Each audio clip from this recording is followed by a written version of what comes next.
Hello lovely people and welcome back to this week's new reading vlog. Today I am going to see if these three books, these hyped books, are worth it. So the first book that I have that I'm currently reading is Legends and Lattes by Baldree. I know that this is supposed to be a cozy fantasy, a little bit of romance I believe, and possibly a mystery. Not exactly sure, but this was a winner or at least a finalist for Goodreads in 2022. The next book that I have that I've been seeing all over, especially because it ended up being the Goodreads winner for mystery thriller, is The Housemaid by Freida McFadden. I waited so long on the holds list for this and it kind of matches with my sweater right now, but I had never actually heard of this author until I saw it. I just know that she's been blowing up on TikTok, and this does have a sequel as well. The last one that I have is an author I've read from before, and it's Jimenez.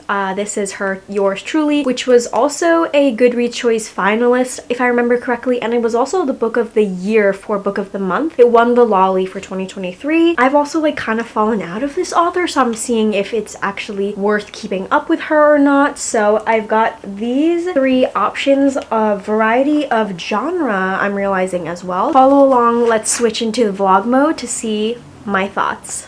So I just started reading Legends and Lattes by Baldree yesterday. I'm trying to split it up over the 3 days because March is ending right now and I don't want to be in between books usually at the end of the month into the beginning of the new one. I'm having a pretty good time with this so far. Like I said, I'm only a third of the way through this, and so far from what I can understand, Viv is hanging up her sword. She lived a life of being like a bounty hunter. There's been a lot of bloodshed in her life and she's putting all of that down to set down some roots and open up a coffee shop in a town who has never heard of what coffee is. Coffee, I think, is a gnomish invention and it is something so delightful. She walked into this cafe one day and absolutely loved the atmosphere and wanted to create something of her own. So she's building it from the ground up. She finally opened and she's trying to get some repeating customers, and we've also met this succubus. I think Viv is an orc and her succubus Tandri is her new employee. I'm not really sure what the genre is, except right now that it's a cozy fantasy, but I do know that there is a prequel for this as well. So far, super cute. I finished reading Legends and Lattes by Baldree. This does include the novella pages to fill in this, so I'm gonna count that as a separate read, but I think I am going to add the prequel on hold at the library as well. This was so cute. I kind of was wondering what was going to happen, but it's just a cute little cozy book and I had fun with it. You could almost say that it's literary if it wasn't fantasy, because it wasn't like a lot was going on. It's just about an orc who wants to set down some roots in a small little town, making coffee for a town that has never heard of it, making a name for herself and creating a community, which was so sweet to read about. So I'm giving this book 4 stars. I think it's really cute and it reminded me kind of like TJ Klune's writing and how cozy it is. It kind of just made me want to go to a cafe and just sit. It was cool kind of seeing her figure out the business side of things and creating friendships with people and having people to figure out the cafe as she went along, because Viv has never done this before and Tandri has never worked at a cafe before. It was a really sweet time. What a kind community they had here. I thought it was great. I think this is pretty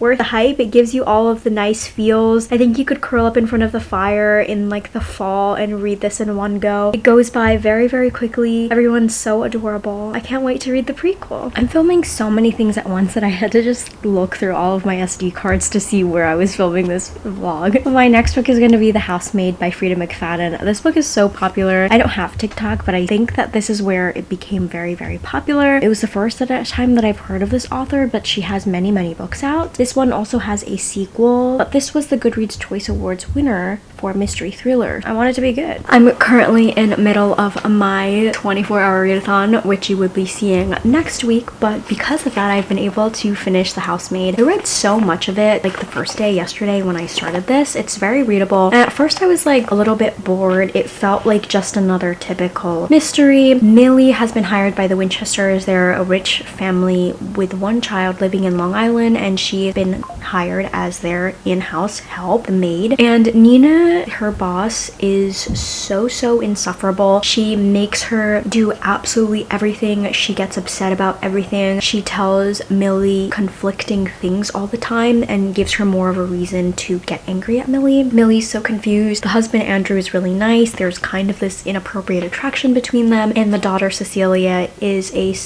spoiled little brat and she sucks. She's a little bit creepy also. And then part 2 hits and I was able to figure out the twist like right before I was about to read it. I was like, oh, what if this? And then it started to unravel. And in part 2 you get a different perspective of the story, which was kind of cool. Nina, I feel like she comes off better towards the end, but she's not really a girl's girl until like Enzo, and so I didn't really love that. But I thought the twist was really cool, so I am giving this book 4 stars. I thought it was pretty fun. I had a good time with this. Someone, when I started this on the subway station, told me that they really enjoyed this, so I felt really good about starting it. The thing is though, there is going to be a 3rd book published this year, so meaning there's a 2nd book. However, I cannot find that in my library system anywhere, like not even as an audiobook or an ebook. I just know that 3rd book is being published this year and my library has purchased a copy for its publish date, but I'm like, how do I read the 2nd book? It was published last year. I think the only way for me to continue this series will be for me to purchase the 2nd book. I just don't know if I want to purchase like all of them or what I want to do. Maybe purchase the 2nd one and donate it to my library because they don't even know of its existence. What I want to do, I just know that I'm interested in what Millie's going to be doing. It's giving a little bit of Finley Donovan vibes. It's not exactly the same, but I feel like it's similar enough. If you've read it, you probably know what that means. I thought it was cool and I'm giving it 4 stars so far. This is going pretty well. And the last book that I'm reading might change this. Hello, it has been so long since I turned on the camera.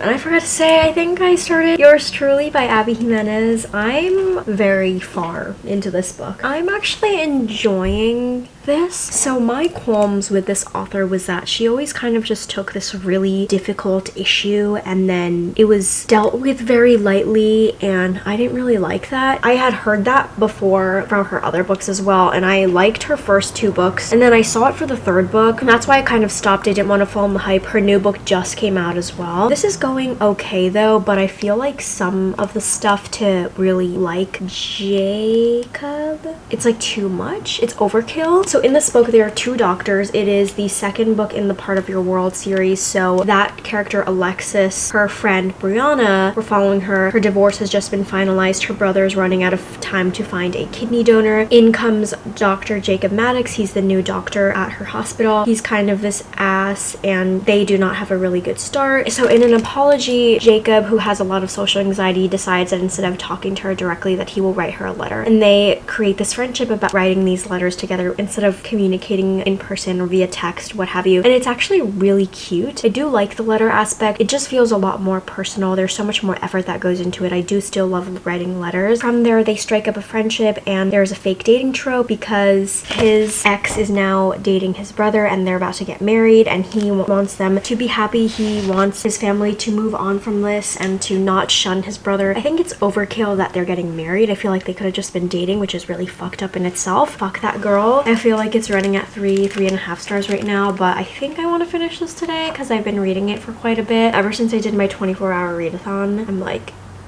taking things slow.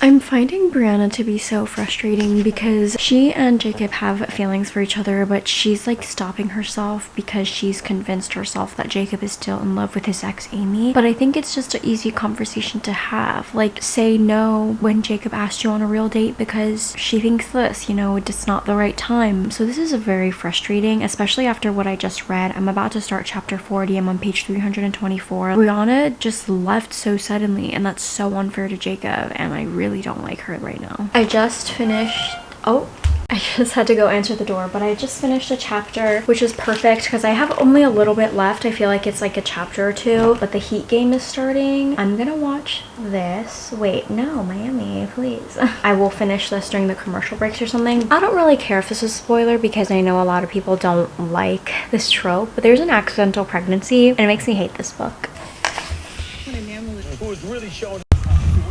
I just finished Yours Truly and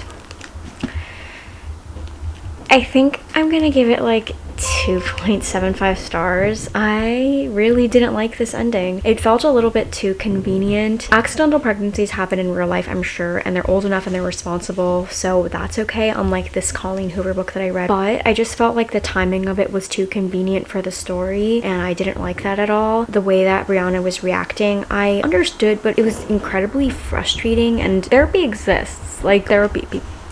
I feel like someone like Jacob totally would have had a therapist and would have been going through that. And the epilogue, like, great, they're doing marriage counseling to make sure their communication is in check, but I just don't see a world, like, why does Brianna still like Amy? I feel like someone like her, she would be really angry and not like her still. There's also a third book in the series, the one that was just published. I don't know who Justin is, like, who is that? Someone tell me how they connect, but I didn't like this. This one, not worth the hype for me. Abby Jimenez, I don't see it. Tip-off's happening. Sorry, I gotta go. I'm coming here to end the video. I have to say, I usually read hyped books with a little bit of a grain of salt because I don't want to fall into the hype. I don't want other people's opinions to influence that, but also, like, knowing that it's so hyped does influence it, so it's pretty hard. Or rather, I try to go into books head empty, right? No opinion. Which is why I typically don't read published books right away unless I'm like anticipating them or I've pre-ordered them. Anyway, I did have a really fun time with this. I think me not enjoying yours truly is just mostly about my opinion regarding Abby Jimenez, the author. Otherwise, I had a lovely time with Legends and Lattes. I'm still on hold for the prequel of it,